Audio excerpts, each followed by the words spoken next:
To Socialism for All. This is S4A Livestream number 56. This is just a short stream today. I thought I was done for the week after number 55, but when I was posting yesterday's stream, I found some leftover stories that I wanted to fill out the discussion on and update a little bit and give some more information. So we're going to do that specifically on Ebola and the outbreak that's happening in Uganda, as well as some additional information on long COVID and COVID mortality being higher among labor, retail, and service workers. So we've got a few people in the chat today. This was a stream not being done at the usual time. I almost recorded it offline, but I thought, why not hop online? So this will probably just be an hour or so. Anyway, before we get started, let's thank the patrons whose names are on the screen. Patreon.com/socialismforall is where you can sign up and get your name on the screen for $2 a month or more. Everything helps and is encouraging. I would make content even if nobody paid, but the fact that people are supporting financially allows me to spend a lot more time on the channel, either just directly doing the recording or doing research or whatever. So that's much appreciated. Also, engagement counts. So like, share, subscribe, all that. Even if you don't have a big social media account to share on, liking it, commenting, subscribing helps YouTube to recommend it to more people by boosting it in the algorithm, so that really is a big help. All right, so let's go ahead and just jump right in. So first of all, I wanted to remind people that the Novavax vaccine has just been approved. It was recently approved as a primary series if you haven't gotten vaccinated at all against COVID. This is not an mRNA vaccine, so for all the people who were full of misinformation about, mRNA is a gene therapy or whatever, it's not. But if you didn't want to get that or you can't get it for some reason, the Novavax is not an mRNA vaccine. It's more of a traditional style vaccine. And from what I have seen in some of the studies that have come out, it makes a very strong antibody response. It's not approved for second booster yet, just primary series and first booster, but I will be getting this as soon as it is available for a second booster.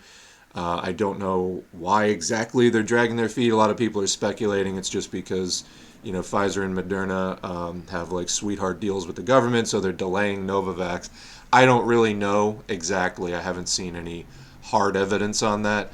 But whatever the case, they need to hurry up and approve Novavax for a second booster. People who live near state lines are, there's not a federal vaccine database. So a lot of people are like crossing state lines and just making an appointment in another state where they're not on record and just being like, yeah, I haven't gotten a shot yet. So, that's the extent to which people who follow this stuff closely are wanting the Novavax from what I'm seeing. So anyway, it looks very promising to the point of people who've gotten the full series, the two primaries and the booster. Actually, there's a potential here that it develops sterilizing immunity in the respiratory tract and like in the nose and sinuses. What does that mean? It means that if COVID infects you, your immune system is primed enough that you can neutralize the infection before it even spreads in you. So it actually would be essentially preventing infection, quote unquote, in the sense of it wouldn't let COVID get, a foothold in your body. This is really what we would need to end this just via the vaccine. Of course, there's other transmission control measures like masks, testing, quarantine, isolation, and then targeted lockdowns, ventilation. There's all kinds of other stuff that could be done and that the USA is not doing really at all as we're heading into another massive surge this fall and winter.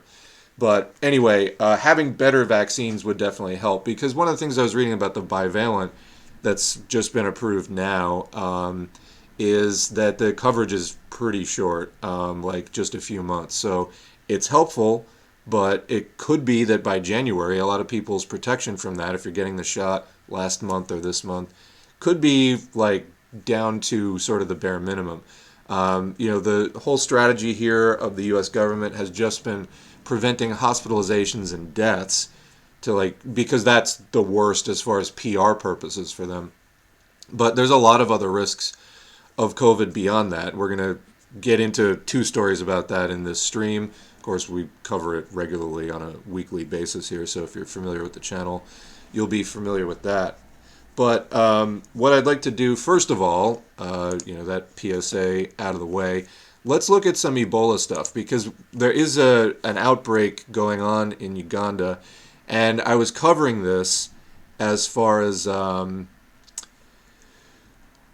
looking at what was going on in the U.S., because I had read some reports that basically it was coming into the USA, and I think that these early reports were a bit garbled, and I just wanted to clarify some things on that. We're also going to read a little bit more about the Uganda outbreak, because stories we're looking at, they're a few days old, and with something like this, one of the stories, the headline is it's rapidly evolving. So there's a story actually from today that we're going to read about what's going on. But just to clarify about what's going on in the U.S., here's a news story. I think this was just from like CBS or something. The Biden administration announced Thursday that it plans to funnel all passengers flying into the U.S. from Uganda through 5 international airports for enhanced screening in response to a growing Ebola outbreak in Uganda. So I mentioned this briefly, but like details were kind of scant at the time. So what they're doing, and this does basically make sense in my opinion, is the flights that are coming into the U.S. from Uganda, they're channeling them all into 5 airports, and at those airports they're going to set up enhanced screening, which would be harder to do if all the flights from Uganda were going to like 50 different airports. This way they can channel them into just 5 airports and then just have 5 ports of entry into the U.S. there. Now, there may still be some leaky spots in this whole system as far as people who were recently in Uganda and things like that, but it's better than nothing. It's better than just letting things completely go. So anyway, continuing, the move, which the State Department said would take effect at midnight on Friday morning, revives a set of measures implemented by federal health authorities in response to previous Ebola outbreaks abroad as recently as 2016. In 2021, the CDC also rerouted passengers from the Democratic Republic of the Congo and Guinea to collect contact information. Airlines will be required to route passengers who've been in Uganda during the past 3 weeks. Okay, so they are doing that through one of 5 airports. Kennedy International in New York, Newark Liberty International Airport, Atlanta Hartsfield Jackson International Airport, Chicago O'Hare, and Washington Dulles. There, passengers will undergo enhanced screening measures designed to assess whether they have symptoms of the disease before they're allowed to continue on to their destinations.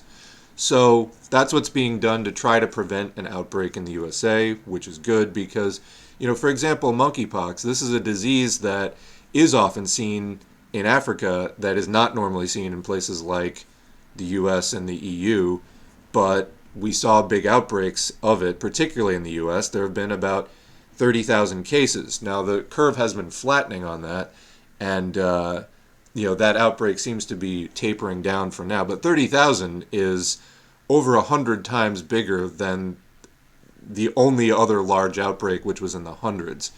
So, things, we're in an increasingly global world, and we need to be aware of things like this. And obviously, SARS coronavirus 2 is completely out of control at this point, and you don't want something like Ebola, which has about a 50% mortality rate, getting out of control.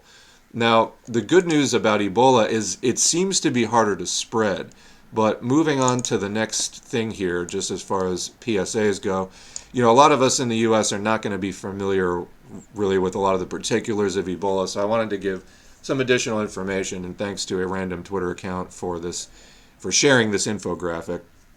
So this is the Sudan-strain of Ebola. So how does it work? Sudan Ebola is an Ebola virus that spreads via bodily fluids, ingestion, inhalation, and direct or indirect contact transmission.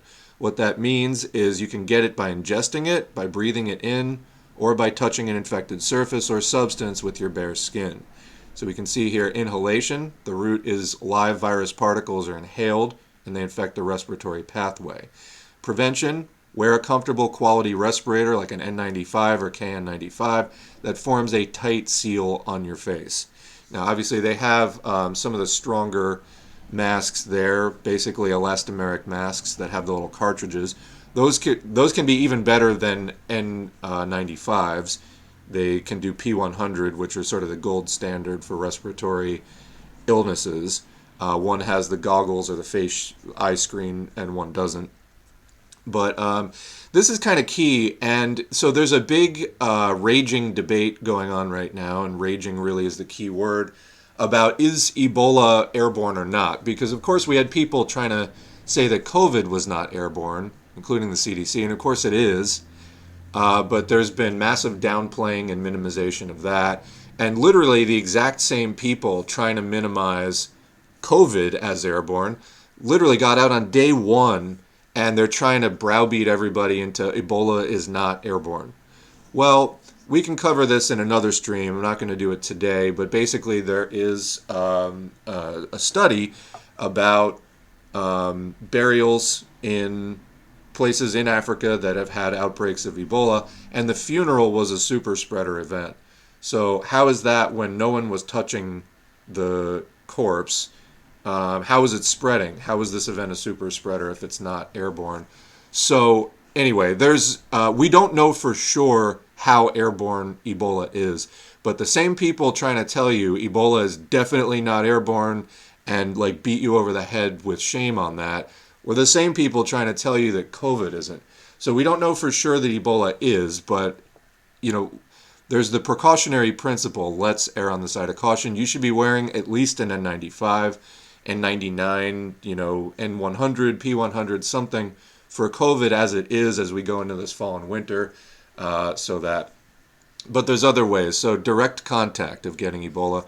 The route is touching an infected person, corpse, or bodily fluids with your bare skin. Of course, Ebola is a hemorrhagic disease. It makes you bleed from places you should not be bleeding from. And so there's a lot of fluid involved. Prevention, full PPE suit from head to toe, including gloves, mask, and goggles. And then you have to disinfect the PPE before removing it. This is another thing with COVID. If you're wearing a mask, don't touch the mask, because that's the thing that is the outside of the mask. That's what's filtering all the virus and everything else. If you are exposed to COVID and you're breathing through the mask, then there's going to be virus on the outside of the mask. Do not touch it.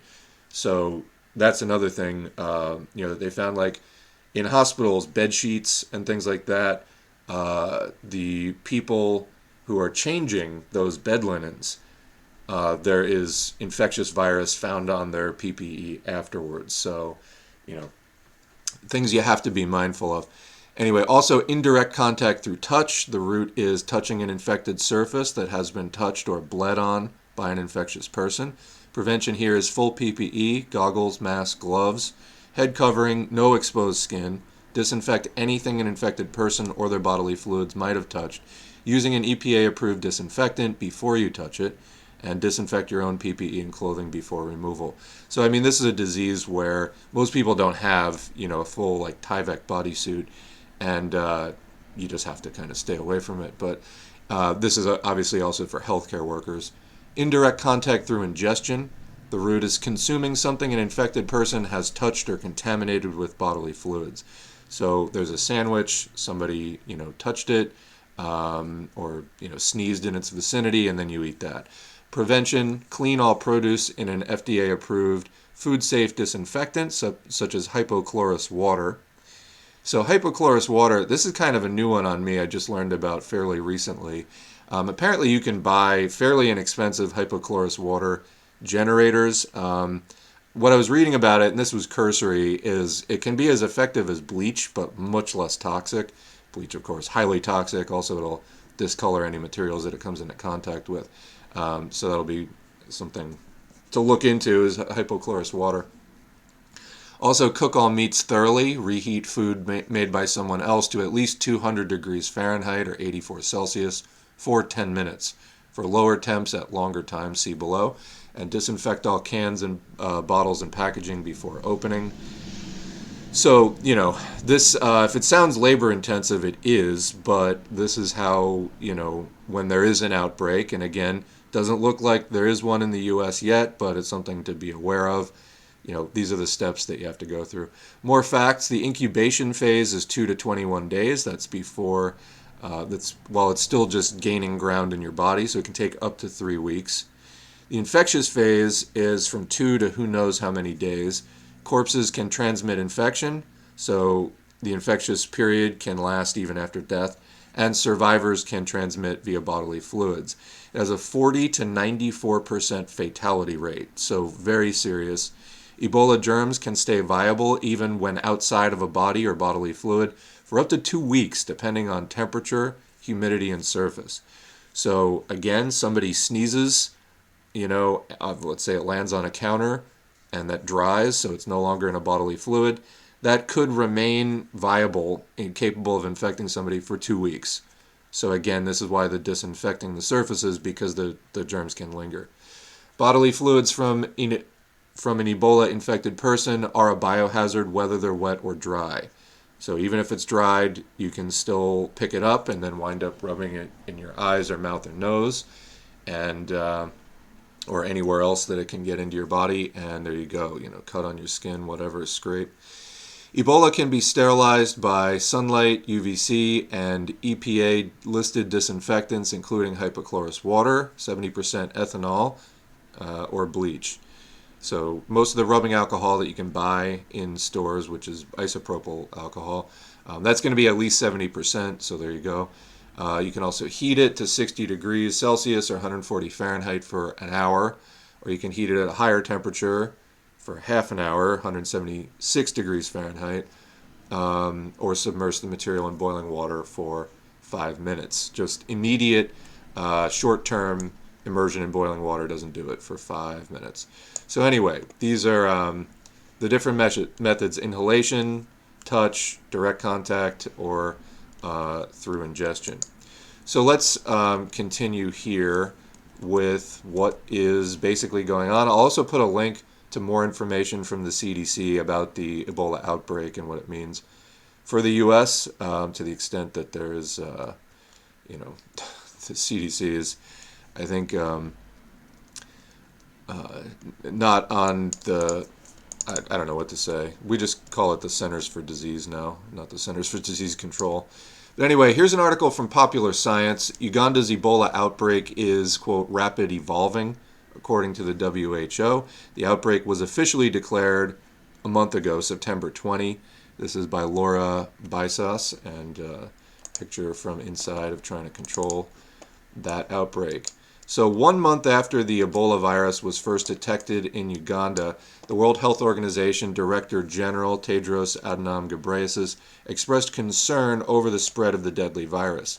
Uganda has reported 60 confirmed cases, 20 probable cases, 44 deaths, and 25 recoveries, according to a press briefing from the Director General on Wednesday. So now to all the people who are numb to this stuff, and they're like, 45 deaths, that's nothing. Because you've been conditioned to accept literally over 1 million deaths from COVID, and you've swallowed all kinds of genocidal propaganda about why that's not a big deal. 44 deaths is, again, what I think they've seen is about 55% mortality with this. So more than half of the people who've gotten this so far that they know of have died. If that spreads further, you're talking about a rapidly uncontrollable mass death scenario. That's why we have to pay attention to it when it's still in the germinal stage. Some of the increased concern comes after the 8 most recent Ebola cases reportedly do not have known links with other current patients. So in other words, you got people who are infected, you don't know how they got infected, so that means that there are 8 potentially other transmission chains that are just undetected at this point. The WHO said that initial investigations by Uganda's Ministry of Health had shown that they were not contacts of people already known to have Ebola. So they got it from somewhere else, potentially a medium to large outbreak that just has not yet been identified. It could be identified in a few hours, it could be identified tomorrow, but they don't know where it's coming from as of right now. Quote, we remain concerned that there may be more chains of transmission and more contacts than we know about in the affected communities, Director General Adhanom Ghebreyesus said in the briefing. The strain spreading in the Eastern African country is the Sudan-strain, which is less deadly and transmissible than the Zaire strain of the disease. However, first of all, less deadly is still 55%. Also, existing therapies and vaccines do not work against this strain. So it may be less fatal overall, but when you get it, there's basically nothing that can be done for it, or there's less that can be done for it. The Ugandan government is currently collaborating with the WHO to start a trial of two different vaccines that directly target the Sudan-strain. One is being developed by Oxford University in the UK and the Serum Institute in India, and one is being made by the Sabin Vaccine Institute in the United States. The briefing also described the difficulties that Uganda's health workers are facing. Quote, the Ministry of Uganda has shown remarkable resilience and effectiveness and is constantly fine-tuning a response to what is a challenging situation. Matshidiso Moeti, the UN Health Agency's regional director for Africa, said, a better understanding of the chains of transmission is helping those on the ground to respond more effectively. A lockdown has been imposed on 2 of the 5 districts reporting Ebola cases to try to stop the virus from spreading from the outbreak's current epicenter. At a separate briefing yesterday from the U.S. Centers for Disease, Ahmed Ogwell, acting head of the Africa Centers for Disease Control and Prevention, said that the, quote, numbers that we are seeing do pose a risk for spread within the country and its neighbors. According to Ogwell, while there's a risk of cross-border contamination, quote, it's a manageable risk, and that is not time to go into what he called, quote, full emergency mode. Famous last words, we will see. Both the WHO and officials in the United States have expressed support for the country's continued fight against the disease. Quote, the WHO and our partners are continuing to support the government of Uganda to contain the outbreak and to prevent it from spreading in more regions and countries, the WHO Director General said at Wednesday's briefing. Earlier this week, the CDC released a plan in response to the outbreak. The plan is implementing health screenings at 5 airports in the U.S., strengthening lab services in Uganda, collaborating on a more advanced contact tracing system. Contact tracing, remember that? We used to do that for COVID for about 5 minutes. Accelerating the availability of experimental vaccines for the Sudan-strain, providing Uganda with $8.9 billion in funding, and ensuring that health professionals stateside are prepared in case of an outbreak. Prepared with how to control it, or just prepared with talking points on why it's not a big deal. Time will tell. The Ebola outbreak was declared on September 20. This current situation is the first Ebola outbreak caused by the Sudan virus since 2012. According to the WHO, the Sudan virus is a severe and frequently fatal illness that's contracted through the bodily fluids of infected animals. It spreads between humans via direct contact with infected bodily fluids. Some of the best prevention methods for Ebola are good hand washing, avoiding contact with infected bodily fluids and items that could become contaminated, and avoiding eating meat from infected animals. I would again throw in masking there as well. So that's the end of that. Little update on that. There's a couple of more pieces of information though before we move on from this. So this one here, this is from a Ugandan site, which is way too big here. So this is LBS Newsday. Headline is Ebola patient escapes from Mubende Hospital. This is dated today. So Enos Lotem, RDC Kapchorwa. And so just some details on this. In Kapchorwa, district health and security officials are hunting for an Ebola patient who escaped from Mubende Hospital. Dr. Siraji Masai, the Kapchorwa district health officer, says that the male patient, aged 50, escaped from the hospital after his samples were collected on Tuesday, October 18. He says that on Wednesday, those samples were tested positive for Ebola. So there's a guy who's on the loose, positive with Ebola, infecting who knows how many people. According to Siraji, the information from the Ministry of Health indicates that the suspect, a resident of Kapchorwa district, was an attendant to a patient who succumbed to Ebola in Mubende Hospital recently. So he was tending to a person who had Ebola, caught Ebola, and now he's out at large in the community. He says that the district health office has tasked different stakeholders to join in the search for the patient. Quote, I received a mail from the Ministry of Health instructing the district to be on alert and search for the suspect, Masai said. Sirsaji says that all the village health teams, VHTs, sub-county chairpersons, and the security forces have been put on alert.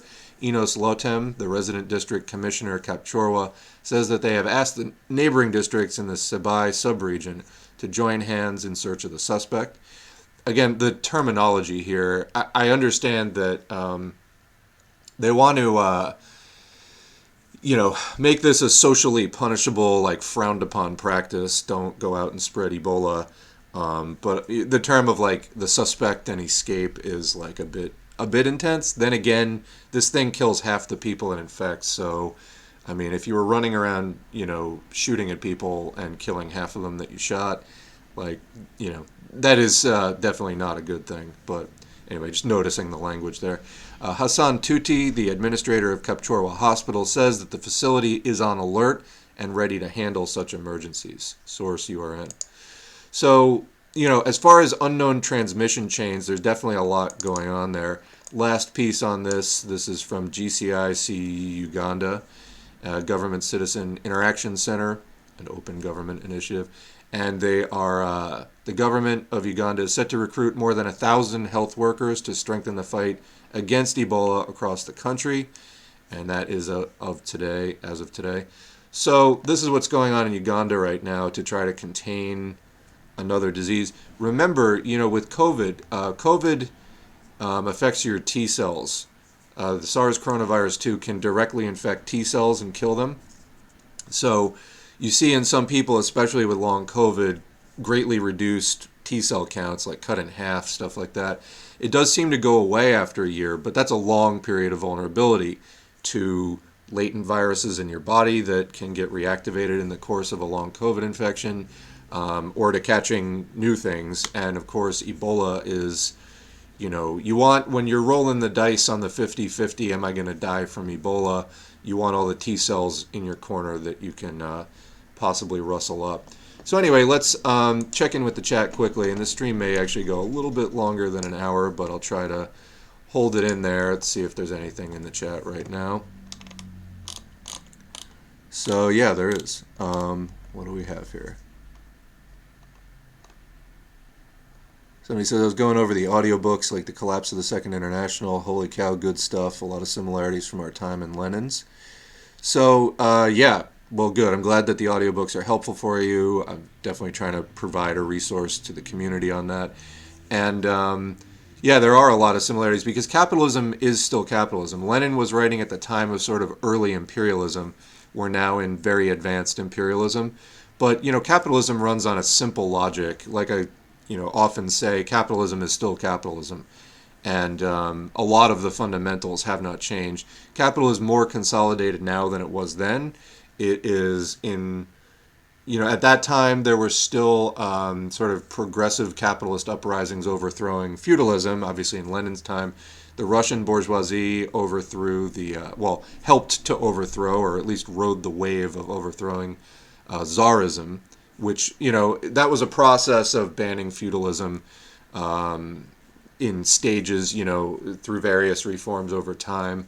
Of course, reforms that were pushed by popular rebellions and uprisings, and then eventually they got a Duma, and then eventually they got the Duma to be more than an advisory council, and then, in the breakdown of things in World War I, the very organized socialists, communists, were able to actually abolish even the bourgeois government and push on through to socialism. So yeah, but I mean, underlying capitalism, a lot of the logic remains the same. Technology has changed, the extent of capitalism has changed, but a lot of the things as far as the basic class interests of different factions in society are very similar. I really hope somebody's posting ironically about COVID is because of 5G. Are you fucking serious? No, you really mean that? So tell you what, you're not going to be able to post anymore, but do stick around and listen because you're way off base there. That said, I don't need your stuff in the chat. What is Ebola's primary mode of transmission? Well, we kind of went over that. You feel like a lot of the Ebola scare right now is fear-mongering. Well, I don't know what to tell you. They've had hundreds of people. This is one of the largest outbreaks so far right now in Uganda, and it's not under control yet. So, yeah, I don't know what to tell you. Your opinion is noted, but I mean,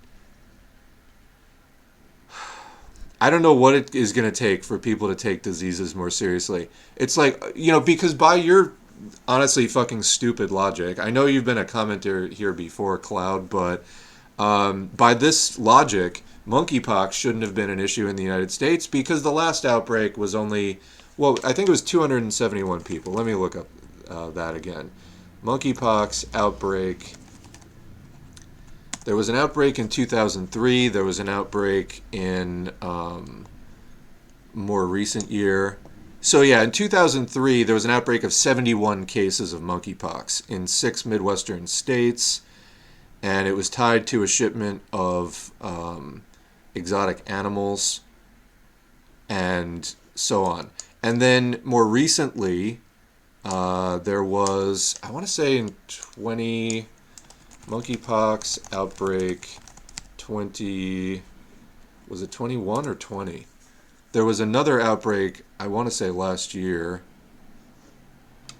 where it was like a few hundred cases. And then now we've had, this year, what are we up to in the United States for officially recorded cases? So because they've contained previous outbreaks of Ebola does not mean that this one will be. If you thought like this and you were working in this, capacity, you would be doing a really bad job of it. So yeah, United States so far has had almost 28,000 official cases. That's all in the span of like 4 or 5 months. Okay? So using this sort of logic of like, oh, I think it's fear-mongering. Well, who's fear-mongering it? Because most of the people pushing a sort of back to normal are doing the exact opposite. They're not hyping it up. They're denying that there is even like a possible thing. Fucking mild Ebola, seriously. You need to can that. Yeah, I went over that. Its transmission is, as of right now, it's harder to spread than COVID, for sure. But at what point does it get out of control? Does it mutate to something else? These are not questions you want to find out the hard way. And the kind of reasoning that you're using is, going to find it out the hard way. So, like I said, so far in the U.S., this is just something to be aware of. But if the indication of how they have been handling COVID gives us anything to go by, I'm a bit concerned about if there was an outbreak here, how far it would spread. People would literally be like, well, saying what you're saying, it's a hoax and it's fear-mongering. Meanwhile, they're going to be spreading it to like 59 people in a day. So, really, it's moments like this where I'm just like, what is wrong with people? I don't understand it. Oh, yeah, it's just, maybe they will contain this outbreak. Maybe they won't. But you need to be ready for it either way. Given that we do a lot of, epidemiology talk here regarding COVID, it's something worth being aware of. I just, this person wrote paragraphs in the chat about this, and it's like, yeah, I also hope that we don't have to contend with Ebola in the U.S., and I hope that Uganda is able to contain it so the people in Uganda don't have to cope with it. But there's a reason they're hiring 1,000 healthcare workers to try to contain the spread. They're really concerned about it. And they've got people who are not following containment procedures, and they're running across through different... they were always worried in the past about it making it to... about the disease making it to the capital city.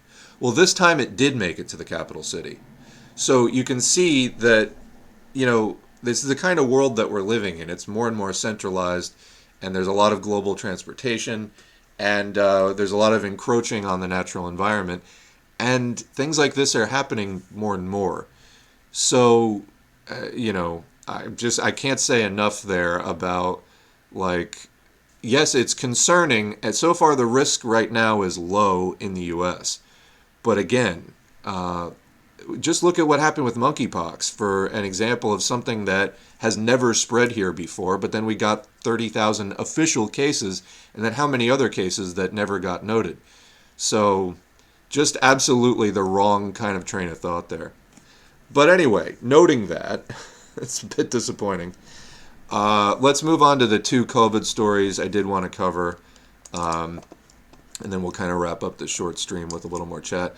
So here's a study out of University of South Florida. The title is COVID-19 mortality rate is 5 times higher among labor, retail, and service workers, study reveals. 68% of COVID-19 deaths during the first year of the pandemic were adults in low socioeconomic positions. This is dated June 3rd, 2022. And new research confirms associations between COVID-19 mortality rates and socioeconomic position, gender, ethnicity, and race. So we were doing some of this yesterday with the Kaiser Foundation research, and this is another study bearing this out. So the full story, a new study reveals that 68% of COVID-19 deaths during the first year of the pandemic were adults in low socioeconomic positions, SEP, employed in labor, service, and retail jobs that require on-site attendance and prolonged close contact with others. University of South Florida epidemiologist Jason Salemi's research confirmed associations between COVID-19 mortality rates and socioeconomic position, gender, ethnicity, and race. In collaboration with a team of epidemiologists from the COVKID project, Salemi, an associate professor in USF's College of Public Health, launched a national investigation into COVID-19 deaths in 2020 with data released by the U.S. National Center for Health Statistics. The study, published in the International Journal of Environmental Research and Public Health, analyzed nearly 70,000 adults, ages 25 to 64, who died from COVID-19. Salemi's research shows, 1, the mortality rate of low SEP adults is 5 times higher when compared with high SEP adults, and the mortality rate of intermediate SEP adults is 2 times higher. So the poorer you are, basically the higher the mortality rate. So again, when we have a media system and a political system that is completely oriented around the absolute richest people in the world, then when things are not affecting them so much and they can buy their way out of a lot of things, they don't care and they're going to lie and minimize it and say, oh, peons, go get sick, we don't care. Actually, you know what, there's no virus, it's fine. Go out there, you'll be totally safe, it's fine. Yeah. 2, white women make up the largest population group considered high SEP. In contrast, nearly 60% of Hispanic men are in a low SEP. When compared, the mortality rate of low SEP Hispanic men is 27 times higher than high SEP white women. Quote, the degree to which it takes a toll on communities is very unevenly distributed, and we wanted to call attention to that issue. The National Center for Health Statistics uses one's level of education as a measure of socioeconomic status because it is considered a more stable indicator of SEP over time. In tandem, the team categorized each person's SEP by their level of education. Low SEP adults had no education beyond high school, intermediate SEP had at least 1 year of college, and high SEP adults had at minimum a bachelor's degree. The findings reveal that a person's level of education is strongly associated with occupation segregation, with the majority of low SEP adults employed in working class jobs across all gender, race, and ethnicity groups in the United States. Salemi and the team confirmed that hazardous conditions of work, such as working in close proximity with others, were primary drivers of disparities in COVID-19 mortality rates. So what's driving the COVID-19 mortality rates? Primarily work conditions. Okay. Elevated infection risks are amplified across multiple social environmental scales for working class adults, especially when compared to high SEP workers who are more likely to have fewer exposure risks, options to work remotely, although not everyone, but they're more likely to have these things, paid sick leave, and better access to quality health care, at least by U.S. standards. Quote, if we were immediately to heed the calls to return to normal and stop worrying about community spread of the virus, there are certain subsets and members of our community who are going to suffer way more so than other members. And these people have already borne the disproportionate brunt of this pandemic, Salemi said.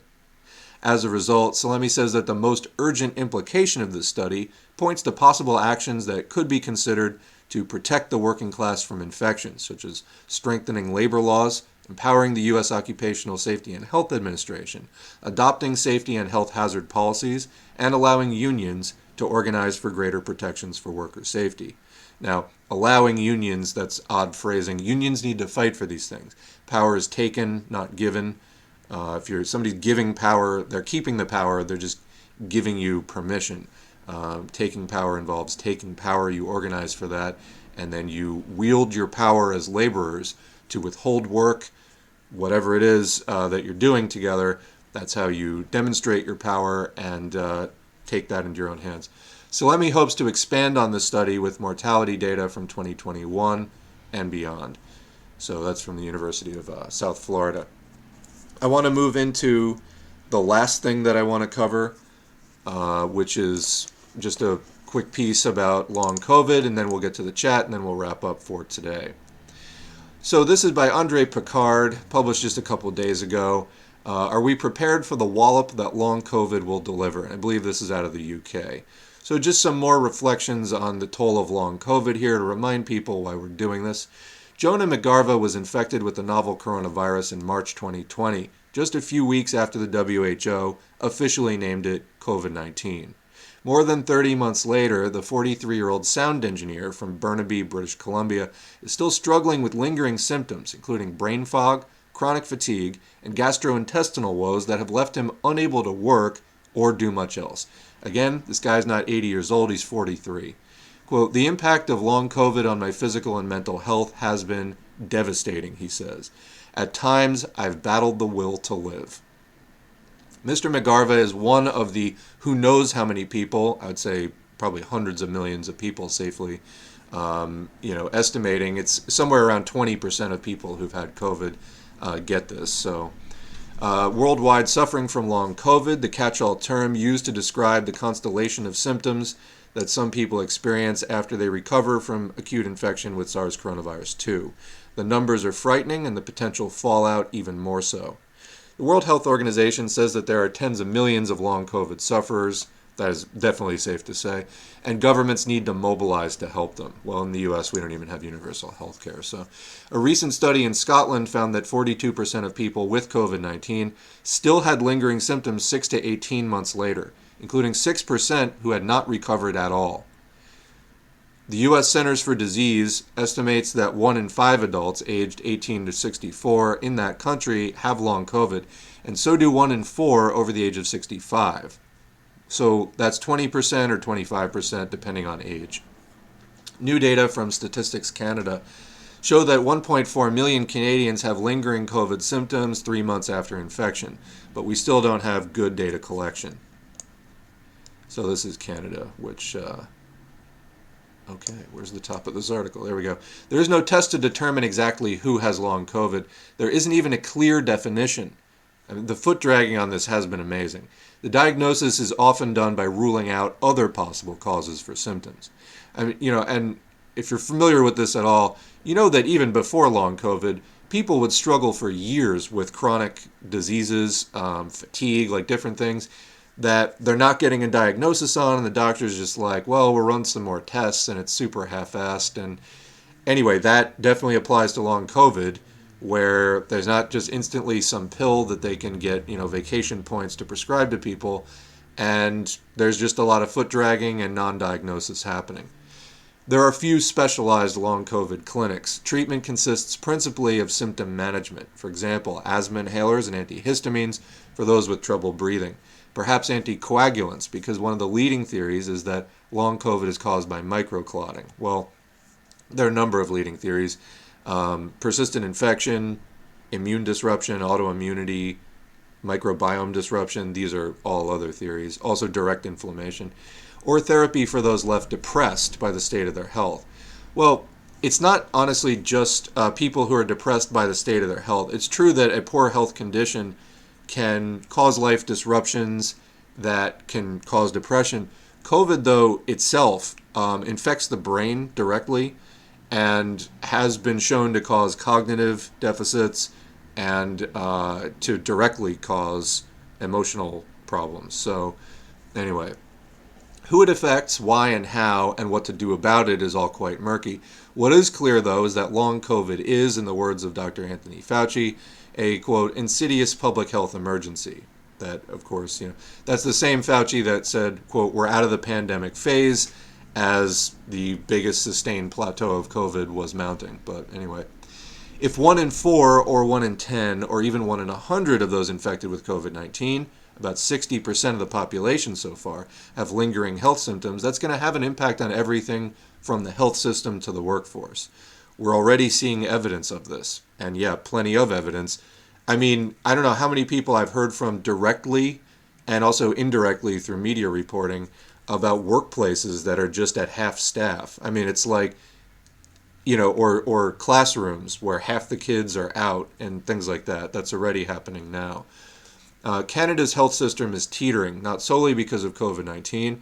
The virus is proving to be the straw that broke the camel's back, and more straws are coming. A new study shows that the increase in long COVID patients is already beginning to stress everything from family physicians to emergency departments. Yeah, absolutely. I mean, we were covering yesterday how it was causing 3 or 4 years worth of kidney decline in just 1 year. So it causes rapid aging through inflammation, and it just causes your major organs to deteriorate much faster. In the case of the brain, there's been overall lower brain mass after a COVID infection, even mild infections, where people barely have symptoms. And they're getting 10 years worth of brain aging just out of the inflammation and destruction that the virus is causing. So yeah, for the first couple of years of the pandemic, we were largely dismissive of long haulers like Mr. McGarva. Now we're finally starting to take long COVID seriously. I wonder who he means by we, because some people were taking it seriously. And that's called people with integrity, not self-centered jerks who wanted to go get a haircut. Anyway, but what can we do about it, practically speaking? First and foremost, the obvious needed to be stated. The best way to avoid long COVID is to avoid short COVID, i.e. don't get infected, because if you don't get infected, you're not going to get long COVID. And that's the same screen. No, there's the difference. I was trying to catch this behind a paywall, so it was like, get the screenshot before the paywall goes back up. All right, down at the bottom here. Simple public health measures such as masking, physical distancing, isolating when ill, and better ventilation can help tamp down the spread of the virus. Unfortunately, we've all but abandoned mitigation measures. Yeah, I mean, that could be reversed at any time. Are you calling for that? Are you doing anything about it? Vaccination helps too. Research shows that people who are vaccinated and boosted are less likely to get very sick with COVID-19 and also less likely to develop long COVID. Time out there, that's true. The odds of people who didn't have any vaccination, I think, on getting long COVID is about 40%. If you're hospitalized, even if you are vaccinated, it goes up to like 50, 60%. But even if you're fully vaccinated and boosted, about the lowest that I've seen from studies is 15, 16%. So your odds are still down to like 1 in 6 of getting long COVID, even if you're fully vaccinated. That's just not good enough. So it's better than 40%, but it's not enough to just roll with it. Because again, people just racking up all this damage on their bodies, the strain it's going to put on the healthcare system. I mean, obviously, first and foremost, there's the just human suffering that's causing. But as far as, people getting treatment for it, the systems that we have are already terrible. They're definitely not set up to handle that additional burden, which is massively piling up month by month. Anyway, better diagnostic criteria would certainly help, so would some decent data collection and analysis. We need to know more about the physiology, root causes, and risk factors for long COVID. That will hopefully lead to better prevention and treatment. I feel like this guy is a little bit behind the curve because they've already found biomarkers for it. For example, we did stories on this a while back where researchers, I think in Boston, found that the spike protein was present in 60% of people who had long COVID, but 0% of people who had COVID but didn't get long COVID. So there was still spike protein circulating in 60% of the people who had the long COVID. And, assuming that the other 40% of people actually had long COVID. So clearly there may be more than one route to getting long COVID. So it would seem that persistent infection in that case was part of the reason why. If they still had spike protein in their body, that suggests a lingering persistent infection. But, the other 40%, there could be some other route to that. But, so there already is a lot of research on this. I feel like people reading the research is also going to help, so we don't just keep like going around and around and trying to reinvent the wheel on this stuff when the research has already been done. The U.S. National Institutes of Health, NIH, has invested more than $1.1 billion in long COVID research through an initiative called Recover, Researching COVID to Enhance Recovery. The Canadian Institutes of Health Research have, for their part, allocated $414 million for COVID-related research, but not enough of that has been dedicated to long COVID.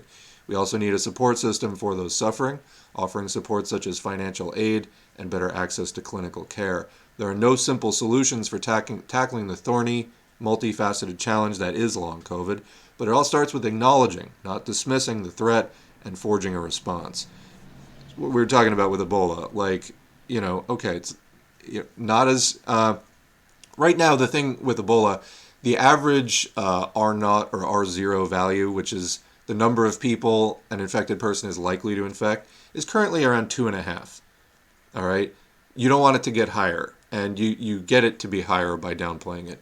Anyway, as Mr. McGarvis says, long COVID has the potential to be a mass disabling event of epic proportions, but Generation COVID need not become Generation Long COVID, though we're well on the way to that. And it's not just Generation COVID. I mean, this is everyone alive right now. It's not just like one particular age bracket. All right, that is the last of the supplementary stuff I wanted to cover, and I have a few more minutes. Let's just see what's going on in the chat. The fact that outbreaks of disease are not taken seriously shows what capitalists think of people's lives. Absolutely, especially when they can afford to isolate, they can get the best cutting-edge treatments, etc., where there is a disease where, getting a treatment is an option, etc. So, can I link that infographic? I don't think I have the link for it anymore, but I'll post it on the Twitter right after I stop streaming. And I know I retweeted it, but I'll put it up there so it'll be one of the last posts. Okay. It makes me think of how on NBC News the other night they were talking about the housing market's inflation numbers, and at the end, the anchor said that CEOs are warning of economic pain. Yeah. Do we know doctors' death rate? I don't know. What we do know is that healthcare workers were quitting in droves. I don't know about doctors, but nurses and, nursing assistants and things like that. People were quitting in droves in 2020 because they're just like, nurses are paid fairly well, in part because it's one of the more unionized professions. But even then, they're just like, I'm going to work in a garbage bag because the place is not giving me PPE. And people were just quitting, So there was definitely a massive healthcare worker revolt. And I saw somebody who does a lot of COVID stuff. This was about, last week talking about the Ebola thing. Like, if there's an Ebola outbreak, healthcare workers are already at the point in the U.S. of, you're going to get some, like, right-wing people who, downplay COVID and whatever. But for the ones who have a more scientific outlook, they're already very strained by COVID, very traumatized by things that they saw. During 2020, many have already quit. It's a bad situation that is not being handled at a systemic level nearly thoroughly enough, not even close. And, I think back to that address that Biden gave in December where he's like, many of your families will die. And, he was talking about unvaccinated people. The problem is that breakthrough cases in people who are vaccinated are pretty common also. So it's really not just the unvaccinated and trying to do that. People who aren't getting vaccinated for just ideological right-wing stupid reasons, don't do that. Yeah, it's idiotic. But, and you're putting yourself at a huge amount of risk for absolutely no reason because, you believe nonsense pseudoscience about anti-vax messaging. So definitely get vaccinated. And again, now there's the mRNA vaccine, or the non-mRNA vaccine, Novavax, that you can get, and you don't even have the whole pseudoscience, it's altering your DNA. No, it doesn't. You don't even have that excuse anymore because it is a traditional vaccine. But people aren't doing it because of just all of this contrarian horse shit that they've bought into. Contrarianism is a substitute for critical thinking. It's just like, here's the thing, I do the opposite.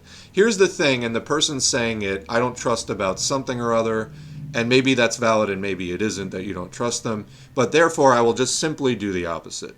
Well, that's not really evaluation of evidence. That's just, I mean, speaking of cancel culture, it's just you canceled the person saying it, so you're just going to literally do the opposite of everything they say, whether it makes sense or not. That is, all that is just the opposite day version of blindly following. Now you're just blindly opposing. Well, that isn't smart either. It's not intelligent at all. Healthcare workers who are still working in the field have already been looking, and Ebola will push them over the edge. Yeah, that's basically the sentiment there. So anyway, are you a healthcare worker who has participated in some part of the COVID response? If so, leave a comment. We'll continue the discussion below. Otherwise, we thank the patrons at the top of the screen, but thanks to everybody for dropping in on twitch.tv/socialism S4A for this brief random surprise stream. I wasn't planning on doing this today, but I did want to get a little bit more of this information out there before we wrapped up for the week. There will definitely be audiobooks going up today or tomorrow, probably tomorrow, just for publication timeline. Like to let the videos breathe a little bit. But yeah, you are welcome for the stream, and we will catch everybody next time.